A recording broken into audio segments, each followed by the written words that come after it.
Anda masih bersama kami di Anju Siang. Pemirsa, warga desa Cipta Gemati, Kabupaten Bandung Barat menderita penyakit unik. Sejak 7 tahun lalu, tepatnya di tahun 2014, ia hanya bisa tidur 1 hingga 2 jam per hari. Malangnya pemirsa, obat-obatan yang dikonsumsinya agar bisa tidur justru membuatnya kini terbaring lemah dan menderita gangguan syaraf otak.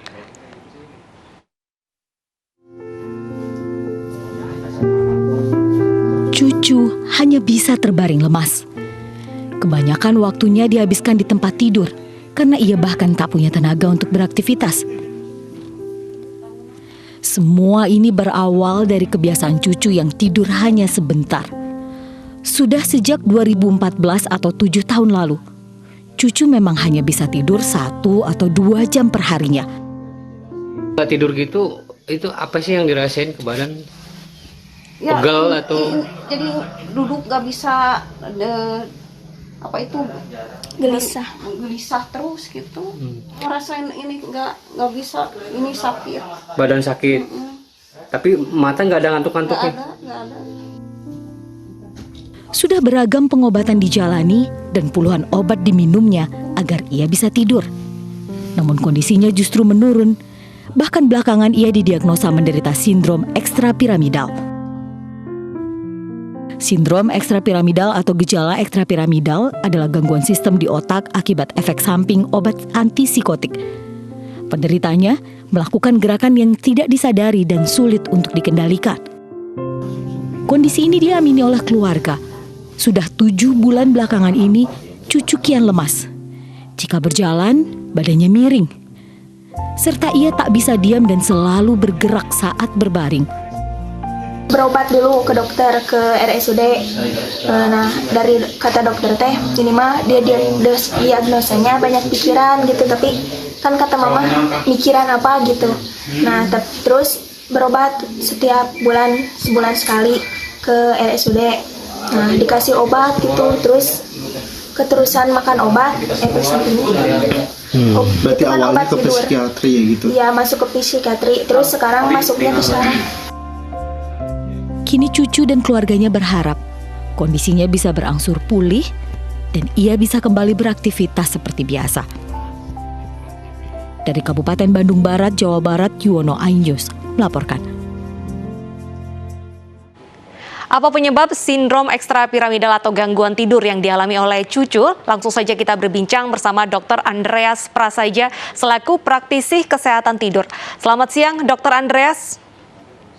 Selamat siang. Baik, dokter, kalau kita melihat kasus ibu cucu di Bandung ini hanya bisa tidur 1 hingga 2 jam per hari. Apakah ini tergolong ke dalam gangguan tidur yang cukup parah?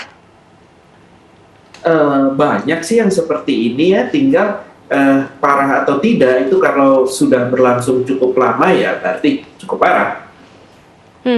Lantas bisa sampai ke syaraf otak, ini apa sebenarnya penyebabnya?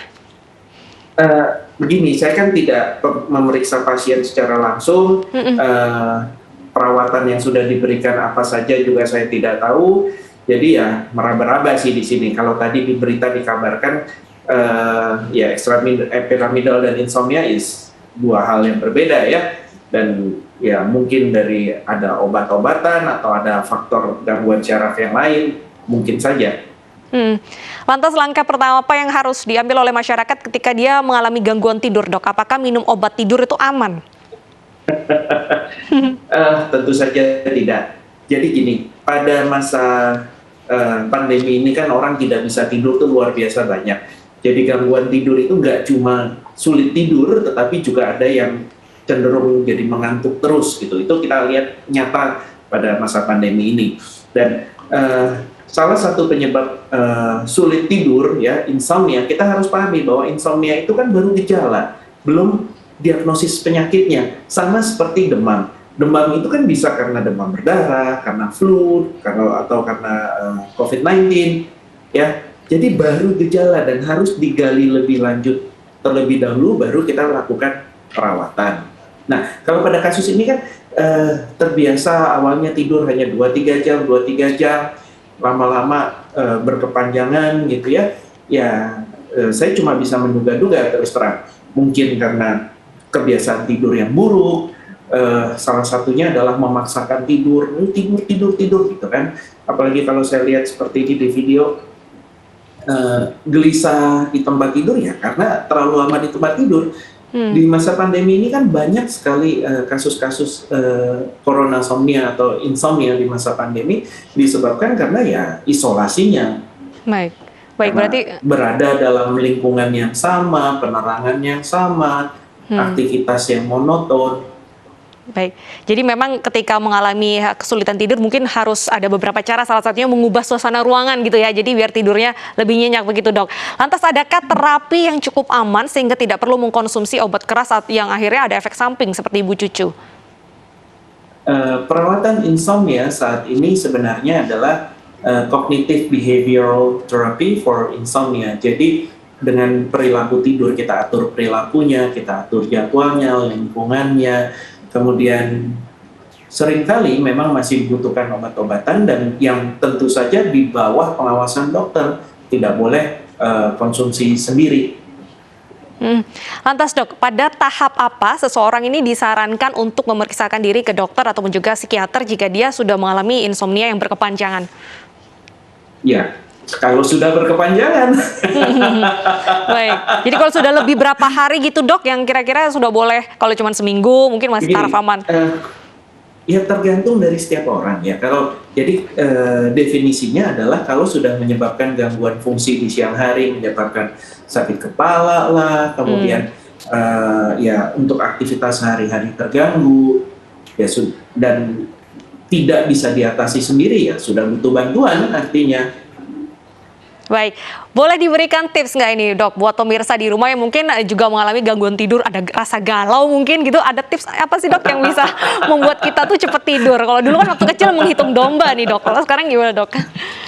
Kalau hitung domba, merem 1, 2, Nggak selesai-selesai. 3, udah 100 mau tidur makin panik, makin nggak bisa tidur. Oke. So, pesan saya untuk insomniac yang sulit tidur, nomor 1, jangan paksakan tidur. Semakin dipaksa semakin sulit. Kenali jam biologis, kenali irama sirkadian kita. Kita ini tidurnya enaknya jam berapa? Ya, karena tiap orang ini kan akan berbeda-beda. Kalau memang Anda merasa bisa tidur di jam 12, jam 1, atau jam 2, ya sudah, tidur aja jam sekian, nggak usah Baik. dipaksakan. Gitu. Ya, Baik. nanti kalau mau dibuat cukup jam tidurnya, tinggal perlahan-lahan dimajukan, ditambahkan bisa. Baik, siap. Ya. Oke, cukup menarik tipsnya. Semoga bisa diaplikasikan oleh pemirsa di luar sana yang susah tidur ya. Terima kasih Dok sudah bergabung di iNews Siang. Pemirsa, usai jeda berikut, kita masih memiliki informasi lainnya. Tetap di iNews Siang.